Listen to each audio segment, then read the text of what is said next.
ATMದೊಂದು problem ಆಗಿದೆ. ಮಗಳು fees ಕಟ್ಟಬೇಕು ಅಂತ ATMಗೆ ಹೋದೆ.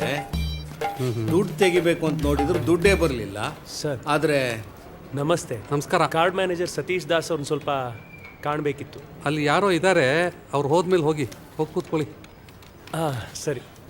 ಆದರೆ ಅಕೌಂಟಿಂದ ಡೆಬಿಟ್ ಆಗಿಬಿಟ್ಟಿದೆ. ಈಗ ಏನು ಮಾಡಬೇಕು ಅಂತಲೇ ಗೊತ್ತಾಗ್ತಾ ಇಲ್ಲ. ಸ್ಕೂಲು ಇಲ್ಲ, ಫೀಸ್ ಕಟ್ಟೋಕ್ಕೂ ಆಗ್ತಾ ಇಲ್ವಲ್ಲ ಸರ್. ಬರುತ್ತೆ ನೋಡ್ರಿ. ಬರುತ್ತೆ ಅಂದರೆ ಯಾವಾಗ ಸರ್? ನಾಳೆ ಕಾಲೇಜ್ನಲ್ಲಿ ಫೀಸ್ ಕಟ್ಟಿಲ್ಲ ಅಂದರೆ ಅಡ್ಮಿಷನ್ ಆಗೋದಿಲ್ಲ ಸರ್. ಏನಾಗಿದೆ, ಕ್ಯಾಶ್ ಕಟ್ಟಾಗಿರೋದು ನೀವು ತಗೊಂಡಿದ್ದೀರೋ ಇಲ್ವೋ ಅಂತ CCTVನಲ್ಲೆಲ್ಲ ಚೆಕ್ ಮಾಡಬೇಕು ಯಜಮಾನ್ರೆ. ಟೈಮ್ ಆಗುತ್ತೆ. ಹಾಗಾದರೆ ನಾನೇನು ಸುಳ್ಳು ಹೇಳ್ತಾ ಇದ್ದೀನಿ ಅಂದ್ಕೊಂಡಿದ್ದೀರಾ? ನಾನು ಹಾಗೆಲ್ಲ ಹೇಳಿದೆ, ನನಗೆ ಟೈಮ್ ಬೇಕು ಅಂತ ಹೇಳಿದ್ದು. ಅದು ಯಾಕೆ ಸರ್ ನಾನು ದುಡ್ಡು ಹೊಂದಿಸ್ಲಿ? ನಂದು ಬೀಡ ಅಂಗಡಿ ಸರ್. ಸರಿ, ನಿಮ್ಮ ಅಕೌಂಟ್ ನಂಬರ್ ಕೊಟ್ಟೋಗಿ. 23 44 ಅಯ್ಯೋ ಎಲ್ಲರದ್ದು ಇದೇ ಕತೆ. ಏನಾದ್ರು ಮಾಡಿ ಸರ್. ಮಾಡೋಣ ತೊಂದರೆ ಏನಾಗಲ್ಲ. ನೋಡೋಣ ದಯವಿಟ್ಟು ಏನಾದ್ರು ಮಾಡಿ ಸರ್. 2 ದಿನ ಬಿಟ್ಟು ಬನ್ನಿ. ಸರಿ ಸರ್, ದಯವಿಟ್ಟು ಮರಿಬೇಡಿ ಸರ್. ಸರಿ, ಇನ್ನು 2 ದಿನ ಈ ಕಡೆ ಬರಕ್ಕೆ ಹೋಗಬೇಡಿ. ಸರ್ ನಮಸ್ತೆ. ನನ್ನ ಹೆಸರು ಶಂಕರ ಅಂತ, ಸಾಗರದಿಂದ ಬಂದಿದ್ದೀನಿ. ನನಗೆ ಲಾಯರ್ ಪದ್ಮ ಅವ್ರು ಇದಾರಲ್ಲ, ಅವರು ನಿಮ್ಮ ಹತ್ರ ಕಳಿಸಿದ್ರು. ಒಂದು ಸಣ್ಣ ಪ್ರಾಬ್ಲಮ್ ಇತ್ತು. ಯಾವ ಪದ್ಮ ಆದ್ರೆ ನನಗೇನ್ರಿ ನಿಮ್ಮ ಪ್ರಾಬ್ಲಮ್ ಹೇಳಿ.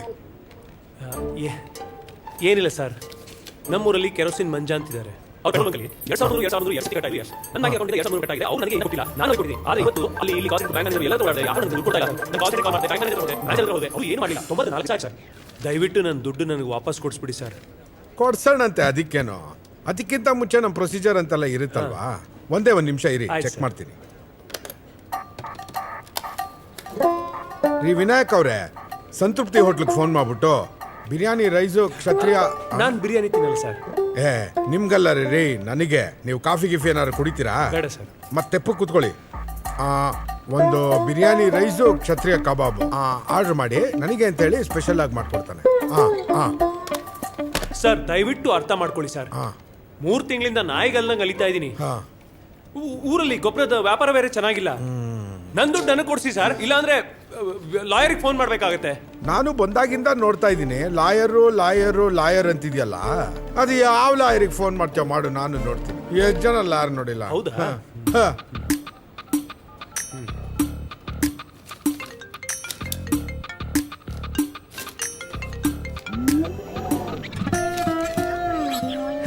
ಏನು ಕರೆನ್ಸಿ ಖಾಲಿ ಆಗಿದ್ಯಾ? ಬಿಸಿ ಸರ್. ಸ್ವಲ್ಪ ಅರ್ಥ ಮಾಡ್ಕೊಳ್ಳಿ ಸರ್. ನನ್ನ ದುಡ್ಡು ಕಟ್ ಮಾಡಿ ಈಗ ಹಿಂಗೆ ಮಾಡಿದ್ರೆ ಹೆಂಗೆ ಸರ್? ನಮ್ಮೂರ್ ಮ್ಯಾನೇಜರ್ ಸರಿ ಇಲ್ಲ ಅಂತ ನಾನು ಬೆಂಗಳೂರವರೆಗೂ ಬಂದ್ರೆ. ಕೇಳೋ ಥರ ಕೇಳಿದಿದ್ರೆ ನಿನ್ನ 2300 ರೂಪಾಯಿನ ಹಿಂಗೆ ತೆಗೆದು ಕೊಟ್ಬಿಡ್ತಾ ಇದ್ದೆ. ಹಳ್ಳಿಯಿಂದ ಬಂದಿದ್ಯಾ ಅಂದ್ಬಿಟ್ಟು ಗೌರವ ಕೊಟ್ಟು ಎದುರುಗೆ ಕರೆಸಿ ಕೂಡಿಸ್ಕೊಂಡ್ರೆ ಲಾಯರಿಗೆ ಫೋನ್ ಮಾಡ್ತೀನಿ ಅಂತ ಹೇಳೋದಾ? ಇನ್ನೇನ್ ಕೇಳ್ಬೇಕು? ಇನ್ನೇ ನಿಮ್ ಕಾಲಿಗೆ ಬಿದ್ದು ಕೇಳ್ಬೇಕಾ? ನಾನ್ ಕೇಳ್ತಾ ಇರೋದು ನನ್ನ ದುಡ್ಡನ್ನ, ನೀವು ಕದ್ದಿರೋ ನನ್ನ ದುಡ್ಡನ್ನ.